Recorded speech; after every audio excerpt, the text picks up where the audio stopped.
Avec Laure Manin, bonjour Laure. Bonjour Raphaël. Au-delà de la question effectivement de cette intervention militaire, les États-Unis sont motivés, ils le disent, par le pétrole vénézuélien, le pays qui a d'immenses réserves mais qui sont mal exploitées. Effectivement, ce sont les plus grandes réserves de pétrole au monde qu'on trouve sous le sol du Venezuela. L'équivalent de 303 milliards de barils pour l'année 2023. C'est 17% des réserves du monde entier selon l'Agence internationale de l'énergie. Mais Caracas n'en produit en réalité qu'une infime portion, 874 000 barils par jour. C'est 1% de la production mondiale.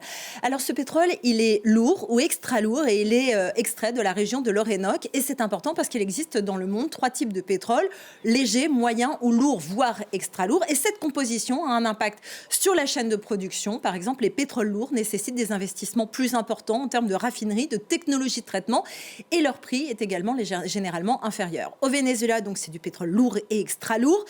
Et les États-Unis disposent d'une concentration unique au monde d'une dizaine de raffineries spécialisées précisément dans ce type de pétrole. Elles ont été installées entre 1990 et 2010 autour du golfe du Mexique principalement, au Texas et en Louisiane. Et ce pétrole lourd qu'elles raffinent provient principalement de 3 pays, le Canada, le Venezuela et la Russie. Ça fait finalement bien peu de fournisseurs étant donné les relations compliquées des États-Unis avec le Venezuela et la Russie. Or, ces raffineries, elles ont coûté très cher à monter, 110 milliards de dollars. Et pour optimiser leurs opérations, eh bien, elles ont besoin de ce pétrole lourd ou extra lourd. Au fil des années, le Venezuela a considérablement diminué sa production de pétrole. Pour quelles raisons ?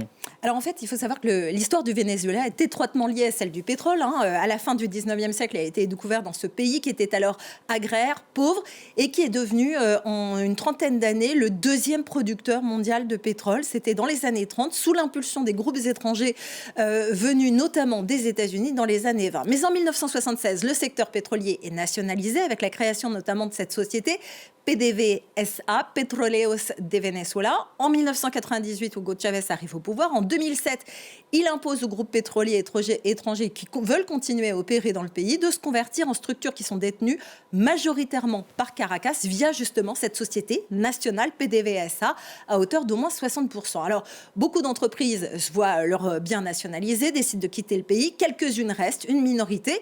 Mais Washington voit rouge car entre ces nationalisations forcées et les crises politiques dans le pays, eh bien, les États-Unis décident d'imposer des sanctions économiques dès 2017 avec un embargo sur le pétrole en janvier 2019 et jusqu'à ces saisies de tankers vénézuéliens qu'on a vues ces derniers mois, fin 2025. Chevron donc a décidé de rester entre-temps. Elle fait partie de ces rares exceptions et elle a bénéficié en 2020 justement d'un régime d'exception accordé par Donald Trump. Or, l'économie du Venezuela est fortement dépendante du pétrole. La vente du brut représentait soit 96% de ses recettes. Après l'embargo, Caracas a commencé à écouler une partie de sa production sur le marché noir, à prix bradé et vers quelques alliés rares, en particulier la Chine et la Russie, la Chine absorbant jusqu'à 80% de sa production. Alors en changeant de dirigeant au Venezuela, eh bien, Donald Trump veut obtenir un accès favorisé à ce pétrole lourd du Venezuela parce que les États-Unis sont le premier producteur de pétrole au monde depuis 2014 et grâce à l'accès au pétrole de schiste qui n'était pas possible auparavant, mais qui est un pétrole de type léger. Et Trump veut absolument que les États-Unis soient totalement indépendants énergétiquement. En particulier, il a un petit cœur tout mou pour les hydrocarbures et il lui faut donc cet accès aux réserves de pétrole lourd du Venezuela. Après cette opération et les impacts sur les secteurs pétroliers vénézuéliens, la réorientation vers les États-Unis risque de prendre du temps, Laure. Oui, parce que l'industrie du pétrole, c'est une industrie lourde où tout prend du temps. Ça ne se passe pas en termes de semaines ou de mois, mais plutôt en termes d'années, 5 à 7 années selon un certain nombre d'experts pour commencer à avoir une première production. Alors cet objectif pourrait tout de même être facilité par la présence précisément de Chevron au Venezuela qui n'est pas parti et qui pouvait exploiter jusqu'à présent jusqu'à 17% du pétrole vénézuélien pour l'envoyer vers les États-Unis.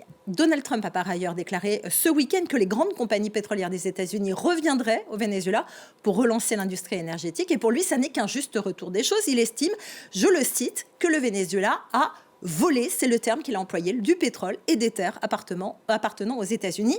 Mais pour ça, il y a encore beaucoup à faire. D'abord, d'un point de vue technique, la PDVSA, c'est une entreprise qui est en faillite, criblée par des dettes, rongée par la corruption, au moins 3 milliards de dollars, c'est considérable. Les infrastructures pétrolières ont été très mal entretenues quand elles l'ont été, parce que le pétrole vénézuélien, d'abord parce qu'il y a toute cette corruption, mais aussi parce que ce pétrole vénézuélien, en plus d'être lourd, il est aussi très riche en soufre, ce qui attaque les infrastructures et demande un entretien encore plus important d'habitude. Et puis d'un point de vue de la redistribution, là ce sera sans doute plus facile, d'abord parce que les États-Unis sont un voisin, et donc géographiquement c'est beaucoup plus simple d'envoyer le pétrole là-bas plutôt qu'en Chine.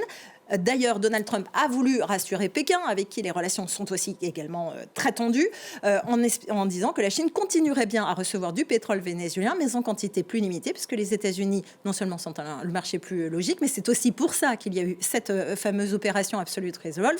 Et ça pourrait se traduire par une hausse de plus de 200 000 barils par jour importés aux États-Unis. Ce serait le double de ce qui se fait actuellement. Merci Laure Manin. Voilà